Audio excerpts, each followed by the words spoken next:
today is I'm going to show everybody how to make clay fish because I thought that'd be easier since we have such a big group and it'd be hard to gather you all around to see. And so I'll show you an example of clay fish on Thursday when I see you all. But I'm going to tell you some things about clay, and my 7th and 8th graders, you already know this, but I'm going to go ahead and tell everybody. So clay does not like to be too thick, because if it's too thick it doesn't dry out and it goes into the kiln, which is where you fire the clay and it explodes. It doesn't like to be too thin because then it's going to break so when it dries.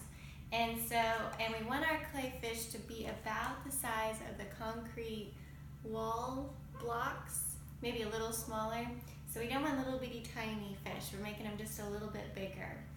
And what I'm doing to start with is I'm taking my clay and I'm trying to kind of flatten it out a little bit. I'm using my hands and kind of squishing it.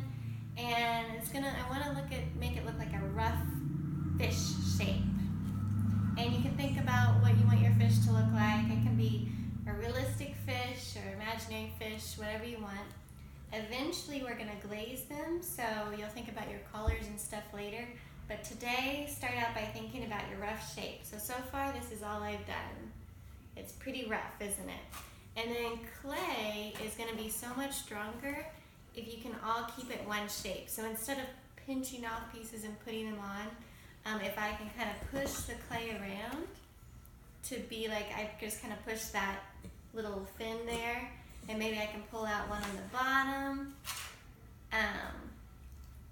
instead of, sticking. So this is still looking very rough, and that's okay because that's how my other one turned out too. But look, if I turn it to the side, it's about as thick as my thumb, and that's what we kind of want to aim for. And and we don't want to have just completely flat fish. I want them to kind of curve out from the wall to be a little more interesting. So what I'm doing is I'm kind of curving it like this. So almost like we're making half of the fish. I'm curving it that way. Okay? Still looks rough, and that's okay. And then once I have more of a shape I want, and once I have that curve, what I'm going to do is I'm going to lay it down on my board. You guys are going to have boards too. And I'm going to start smoothing it with my finger. Because before you can draw anything onto clay, you have to smooth out that rough bumps you got going on. So I can do that, and I'm going to smooth it all out, and I'm going to tell you to stop and we'll start. No, keep going, it's okay. It'll just be a little longer. So we'll go ahead and smooth this out. And you guys have different clay tools than I have. At home, the only thing I could think of for a clay tool was a pencil. But that's okay. So I'm smoothing this out. And guys, you don't want to smush your clay too much into the board because it's going to stick. And every once in a while, give your clay fish a twist.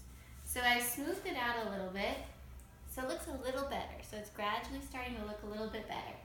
And then, once I feel like it's pretty smooth, the next thing I can do is to start thinking more about what I want it to look like. Okay, there's a mouth here, and I can push that in there.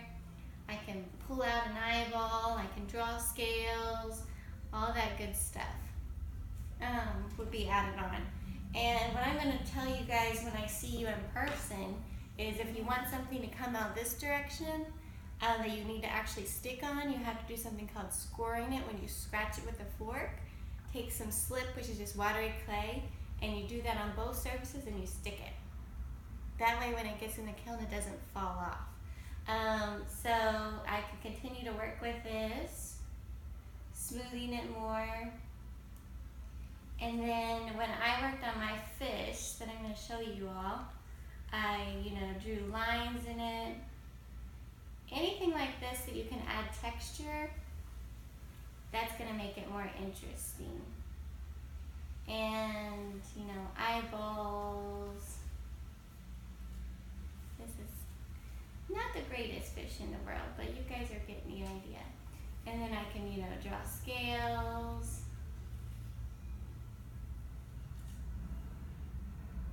Stuff like that. And I'll be happy to help you all.